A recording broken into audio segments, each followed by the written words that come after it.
everyone, welcome to my Wandavision episode 7 breakdown. If you've not seen the episode already, obviously go and check that out first and then come back here. Also, I've done episode breakdowns for all of the other episodes if you want to go and check those out as well. You're not okay. You're getting down. Just wait till he gets his arse out my face. This week's episode confirmed a lot of our theories from the last couple of weeks, so it was really exciting to see some of that stuff actually come to fruition. Obviously, a lot of the episode was self-explanatory, which it will be getting towards these later episodes, so I'm just going to point out a couple of the cool things you might have missed. The new Modern Family style counters some of the more sinister overtones of the episode. Now, if you watch the episode with the subtitles, there are a couple of weird moments at the beginning where there are subtitles for TV shows and radio shows that aren't actually playing. Now, this is possibly just because the sounds were replaced in post-production and nobody updated the captions, but it does feel a bit weird. And I mean, this is Marvel, so we're going to read into everything. One great example of this is here, where there's a milk carton that says, "I hope your little ghost arrived home safe last night." There's also an advert on the side of the milk carton for a missing child. I mean, who knows who that might be.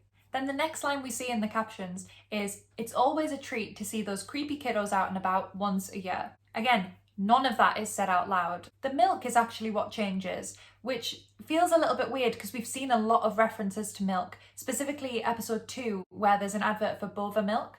As a nice touch, Wanda's license plate in the intro contains Stan Lee's birthday. We also get the spelled out, "I know what you're doing, Wanda," which only flashes up for a second. Given that Director Hayward tells the other sword agents that they've lost the broadcast signal, could it be him sending this message to her? Or could this be a manifestation of Vision, because his name only does appear at the very end of the credits? However, Director Hayward could also be telling them they've lost signal, because in the early 2000s, in America, signal frequency switched. I think it's interesting that Director Hayward says, "We launch today," on the day that Wanda and the boys are captured by Agnes, but we do know that Vision is his real target. When we first see Darcy, she says, "Oh, we've got the full clown car." And then when we open up on Sword as a circus, we see a lot of clowns piling out of a car straight away, which is a nice bit of foreshadowing. As Vision's pulled back through the boundary, he retains his memory, and so does Monica later on. So is it possible that if you move in and out of the boundary enough times, you manage to retain your memory of the outside? Or is it just that Wanda's starting to lose control? Vision and Darcy have a great comedic moment. They were the comedy duo that we were all waiting for. Darcy's handcuffs are converted to her escapologist chains, which is why she says it doesn't speak to her skill set. Everyone else, including Sword's Muscle Man, got roles that were similar to their current personalities, but because of this conversion for Darcy, she didn't get that. The Modern Family role in this episode feels like it extends to actually some of the characters. If Wanda is Claire and Vision is Phil, it feels like Agnes could be the Gloria character coming in to take the kids off Claire to give her a bit of a break. Tommy's reluctance to go with Agnes speaks for his ability to read people's minds in the same way that he was scared of Pietro but didn't know why. On the TV, we hear delivering flawless offensive play right off the mark, which is actually what Agnes has been doing this whole time. We find out that Sword already has factions of loyalty, which is quite worrying. It seems like no agency in the MCU can keep all of its people on one path.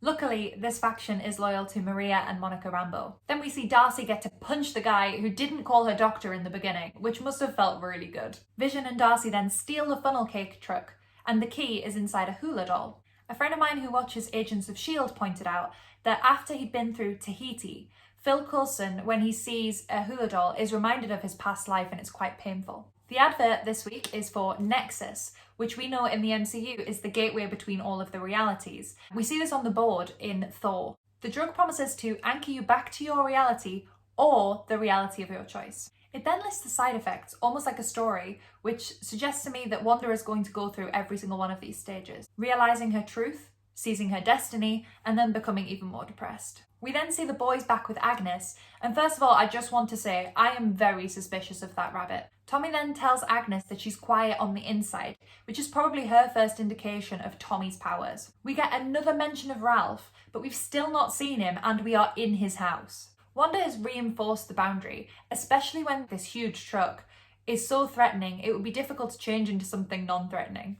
Similarly with Monica, I think it's keeping her out because she is so powerful now that she has the propensity for powers. The voiceovers as Monica walks through the boundary are really telling that this is her hero origin story. We hear Nick Fury's voice say that she can only go up and meet her mother halfway if she learns to glow like her Auntie Carol. She manages to burst through the edge of the hex and sees the inside as a spectrum of colours, which to me says she's definitely going to be spectrum rather than photon. Agnes is constantly trying to give people drinks, and that makes me feel like it's some kind of witch's potion that might be weakening them in some way. When Agnes comes down to the basement to reveal herself as Agatha Harkness, which we all predicted, she's holding Senor Scratchy. That rabbit is suspicious. The rabbit is Mephisto. Agnes then does a little bit of magic on Wanda and plays her own theme song in Wanda's head, which makes me think she's been the one broadcasting this whole time to make Wanda look like the villain. One of the lines in the song is "Naughty Agatha," which proves the point we made about her tracksuit last week. And she admits to killing Sparky as we first thought she did. We got our first ever post-credit scene between the first set of credits and the second set of credits, where Pietro catches Monica snooping around Agnes's back garden. Pietro is wearing a beanie hat, and he actually looks like Manny from Modern Family, who is Gloria's son. So is it possible that Pietro is Agnes's son? Monica's eyes appear to glow purple here rather than blue, which makes me think she's been put under a spell either by Pietro or by touching the cellar door. I feel like the next few episodes are going to be even more self-explanatory, but I do think we are going to get some bigger villain than Agatha Harkness. Possibly Mephisto, especially if he turns out to be the rabbit. As always, thank you for watching. If you've got any other theories about who the big villain might be at the end, please let us know in the comments. We know there's going to be one because Paul Bettany and Elizabeth Olsen have revealed that in interviews, so fingers crossed it is Mephisto. So Flynn's not going to come up and say hello today because he is literally dead asleep. Let me show you.